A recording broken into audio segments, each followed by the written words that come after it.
Bom dia, primeiro ano. Tudo bem com vocês? Espero que estejam bem. A gente vai falar um pouquinho da segunda parte da nossa apostila, para a gente terminar ela aí nesse segundo bimestre. Então, vamos falar um pouquinho da arte grega. A gente sai da arte egípcia e entra na arte grega. Então, é uma arte que tem todas as manifestações artísticas, né? A gente vai ver teatro, escultura, pintura, arquitetura, manifesta em várias artes, né? E até na filosofia, né? Muito forte, né? Os filósofos gregos dentro dessa arte. O povo grego foi na antiguidade um dos que exibiam manifestações culturais mais livres, rendendo-se pouco às ordens de reis e sacerdotes, pois acreditavam que o ser humano era a concepção mais incrível do universo. A arte grega passou pelos períodos arcaico, clássico e helenístico. E cada uma dessas fases históricas influenciou a elaboração das obras. Então era um povo bem desprovido de muita regra. As principais características da arte grega. Os gregos se destacaram especialmente na pintura, na arquitetura e na escultura. Né? E aí a gente tem de característica principal simetria, né? E a perfeição. Então, tudo combinando com tudo. Né? Então, não tinha uma cabeça maior do que o corpo, ou algo que não existisse. Era tudo muito perfeito, né? Eles tinham muita questão do belo aqui. Então, eles tinham algumas regras de tamanho, de pessoa se ela era perfeita se ela tivesse um tamanho específico, né, no corpo. Então, o braço tinha um certo tamanho, perna, cabeça, tudo certinho. As obras realizadas a partir de modelos vivos, o uso religioso, doméstico ou funerário, né, se usavam essas obras, e a valorização do ser humano. O ser humano era muito valorizado dentro da arte grega. As pinturas e as esculturas eram concebidas a fim de serem belas e assim perfeitas, de acordo com os princípios da filosofia grega, que talvez seja a principal característica da arte grega, o que torna singular e as suas influências são visíveis até os dias de hoje. As artes foram ainda influenciadas pela própria civilização com as quais a Grécia se relacionava, né? A Magna Grécia compreendeu processões na costa da Turquia, da Macedônia, no sul da Itália. Então, a gente tem uma pintura grega, né? A gente já vai ver uma característica principal das pinturas, essa daí é na cerâmica. Então, era desenvolvida em cerâmicas, bem como nas paredes das grandes construções. Os vasos nem sempre foram peças de decoração, sendo utilizados no trabalho diário ou para guardar mantimentos, né? Como vinho, azeite.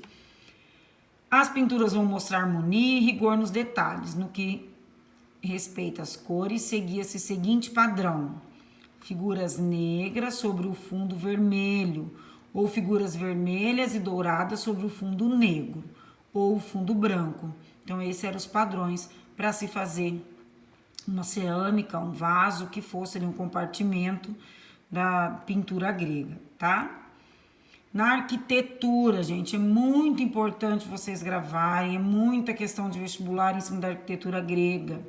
Então, os grandes templos erguidos pelos gregos tinham o propósito de prestar culto aos seus deuses.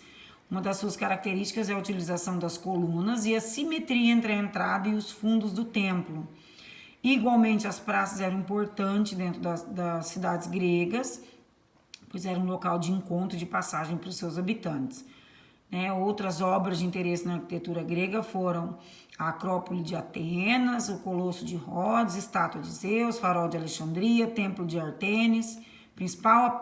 O princípio, apenas as obras públicas recebiam atenção e imponência. Entretanto, no século V a.C., as moradas também começam a ser realizadas de forma mais confortável e espaçosa.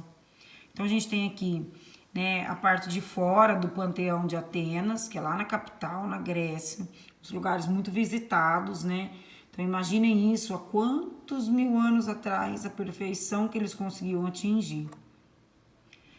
Os estilos arquitetônicos, eu preciso que vocês gravem isso de uma forma na cabeça de vocês, porque precisam estar com isso aí na ponta da língua, tá? Para futuros Enem, vestibular, não tem jeito, isso é bem importante. Então, são 3 estilos arquitetônicos gregos, das suas colunas: o coríntio, o dórico e o jônico. Coríntio, ó, vamos lá no coríntio para vocês irem gravando, né? Que é esse aqui, cheio de detalhes, né? Ó, o coríntio, a gente vai olhar sempre a partinha de cima, que é o capitel deles. Então, super rico em detalhes. E a gente tem o dórico, que é super simples e maciço, representa para eles o masculino. Então, o dórico, essa partinha aqui é reta, né? Não tem muita coisa.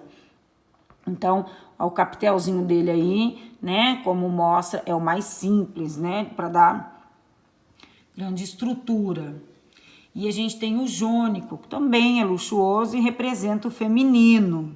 Então, a gente tem o jônico, né, que representa aqui a parte, como se fosse algo feminino.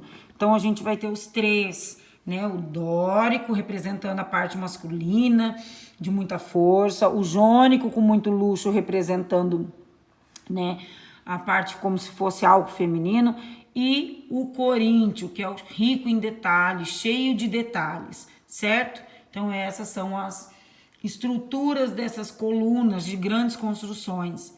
Professor, utilizam até os dias de hoje? Sim, muitas igrejas utilizam, se baseiam na arquitetura grega. Então, vários lugares que a gente passar, sejam igrejas católicas ou igrejas evangélicas, as evangélicas usam até mais, porque ele dá uma grande imponência na construção, certo?